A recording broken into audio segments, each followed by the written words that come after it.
And it was the right thing to do at the time. And, I was just, he just got his food stamp card and he offered to buy me some food. And I was so stubborn. I was like, I don't want a fucking thing from you. I'm going to take my tent, because we were homeless and, living outside of, the dumpster campgrounds, or, sponging for change at gas stations and getting motel rooms and, with our dog. And, I just roughing it like hippies do. And, so I'm like, no, I don't want shit from you. And I get on this bus bawling. And it occurs to me once I'm on the bus in Colorado, like, I'm going to Buffalo, New York, dude. How am I going to eat for the next 2.5 days? Like, fuck, I'll just ask people for money.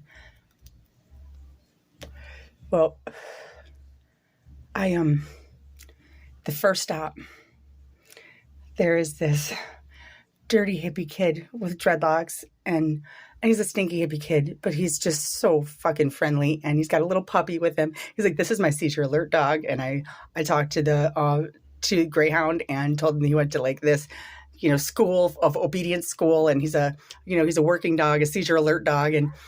And so he convinced, he's got this puppy on the bus. And so I have a puppy to play with. And he's like, I saw you get on the last stop. And he's like, I'm actually going to New York. I'm going to be, getting off after you. And I was like, he's like, I'm going to buy you lunch and buy you dinner at the rest stop. And I remember it was 4:20 because we saw some black boys smoking a blunt outside the Burger King. And I was like, you know what? I don't give a fuck.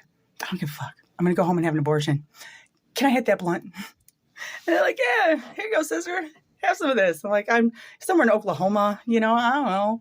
But, these guys are fucking cool as hell. And they're smoking a blunt. And it's just been a rough time, but happy 420.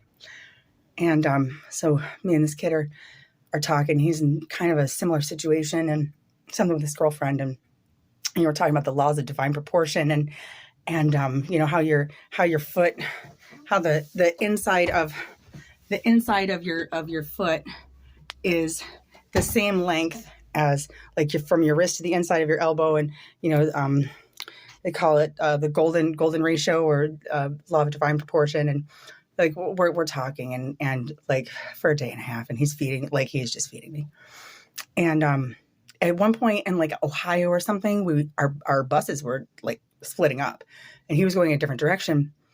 And this kid, I swear to God, if this kid ever comes across this video, if he ever sees this, like, I don't remember your name, dude, but you saved my life, and you went down in my history as an angel, as the angel that fed me for 3 days because I was too stubborn.